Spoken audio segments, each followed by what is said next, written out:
Something was holding her hand in the dark. We like to tell ourselves that the paranormal is confined to the pages of books or the screens of movie theaters.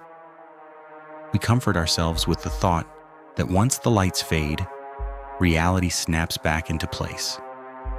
But for those who have lived through the inexplicable, there is no comfort. Tonight, we are not looking at brief summaries or quick clips. We are diving deep into 4 fully documented, deeply unsettling, true encounters that defy logical explanation. From a household entity that followed a family through multiple moves and reached out to touch a terrified guest in the dead of night, to an aggressive force that violently shook a newborn baby's bed until an angry mother had to stand her ground. We will walk through the dark hallways of an old family home where heavy footsteps pace right above the ceiling, and trace the terrifying steps of a teenager pursued by a figure whose face looked completely synthetic. Lock your doors, turn down your lights, and listen closely. Because by the time we reach the final story, you will find yourself looking twice at every shadow in your room. A boy named Daniel called for help, but Daniel died years ago. This happened back when my teacher was in high school, years before cell phones were a thing. It was around Halloween, and being obsessed with the holiday, she convinced her friends to drive 30 minutes away to an abandoned property in Pennsylvania. She had heard about a boy her age named Daniel, who had tragically passed away there with his family in a devastating house fire. She wanted to use an Ouija board to see if she could talk to him. They arrived at night. Almost nothing was left of the house. Just one section literally hanging on by a thread. They walked up the unstable stairs and sat in a crumbling hallway filled with debris and missing walls. They started using the board, calling out specifically for Daniel, but they weren't getting any response. After 10 minutes, her friends grew tired and frustrated, so they decided to pack up and leave. As they were driving back home on a dark, completely deserted back road, their car suddenly hit something. They lost control and went tumbling into a deep ditch. No one was hurt, but the car was wrecked. They were stranded in the middle of nowhere, Pennsylvania, on a road where nobody passes for hours. No cell phones, and their parents didn't know where they went. About 15 minutes passed in the pitch black. Suddenly, a tow truck came speeding down the road. The girls jumped up, flailing their arms to get the driver's attention. He pulled up next to them and said, "Oh, there you girls are. I didn't know where exactly on this road the accident happened." They looked at him, completely confused. My teacher said, "Huh? What do you mean? How did you know we were out here?" The driver replied, "A boy named Daniel called and told me his friends got into an accident on this road and needed help getting home." The girls went completely silent. The board hadn't answered.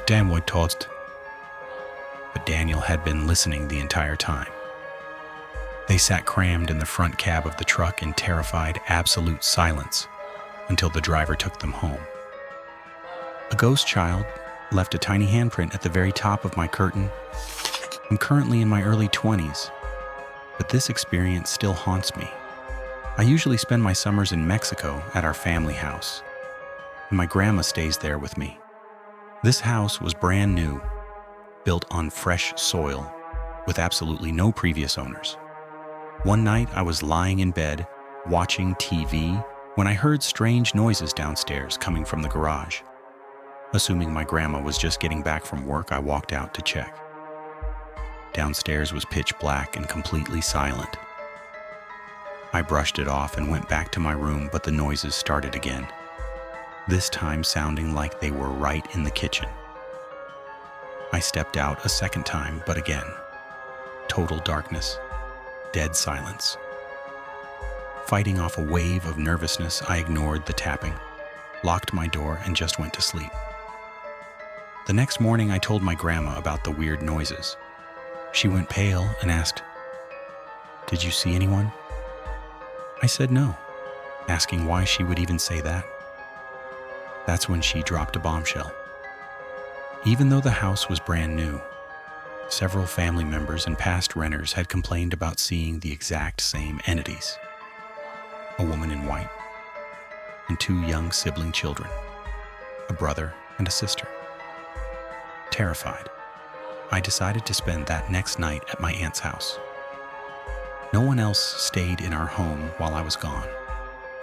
But when I returned the following morning and unlocked my bedroom door, I stood there completely speechless, bursting into tears. The entire room was systematically destroyed. Clothes were thrown around, makeup was smashed, and tubes of toothpaste and liquids were opened and scattered across the floor. It literally looked like an erratic little kid had thrown a massive tantrum in my room. My eyes darted around the chaos until I saw the absolute proof. Behind my door, hanging at the very, very top of a sheer curtain, a height no normal toddler could ever reach, was a tiny, dusty child's handprint. And right on the floor, pressed onto a soccer ball, was a matching little handprint. Seeing how shaken up I was, my grandma took me to a local spiritual healer. The second we walked through the door, before I could even open my mouth, the woman looked straight at me and said, "You have a little boy attached to you." She performed a heavy cleanse, but warned me that whatever crossroads or location he came from, if I ever went back there, he would latch onto my energy all over again. Since that summer, I've experienced various unexplainable events, but luckily, none have been as destructive as that morning. Sometimes, when things get weird, I talk out loud to the empty room to set boundaries, and it actually seems to quiet down, but knowing that those tiny handprints are still out there makes me wonder if some attachments can ever truly be broken. The school repainted the wall and released him. Older students always warned us never to break the ghost circle drawn on our school theater's backstage wall. They said it kept a spirit trapped. But during summer renovations, the school painted right over it. Almost immediately, the weird stuff began.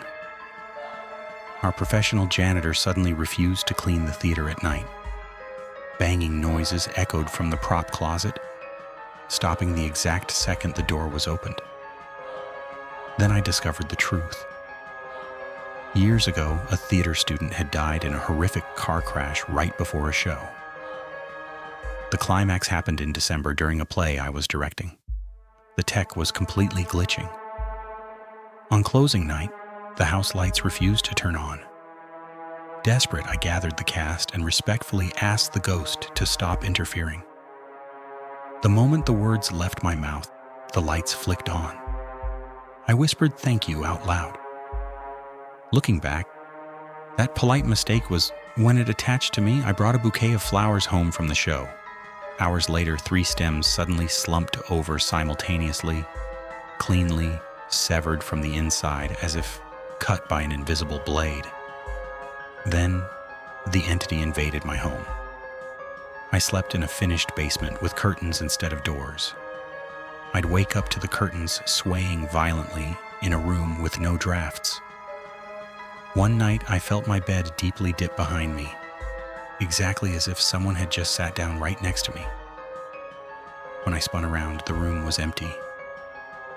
Later, my aunt stayed over and felt what she thought was our dog running up her body in bed. But the dog had been locked upstairs all night. The creepiest part happened months later during a sleepover. My sister's friend gushed the next morning about how sweet it was that my sister had held her hand tightly all night to comfort her. My sister went pale. She had left the bed hours earlier to sleep in her own room. Something else had been holding that girl's hand in the pitch black. After a few years of terrifying footsteps, unexplained closet noises, and flying objects, the activity stopped as abruptly as it began. I still have no idea why he finally moved on. If you felt something sit on the edge of your bed in the middle of the night, what would you have done? Let me know your survival strategy in the comments. And don't forget to like and subscribe for more real horror encounters.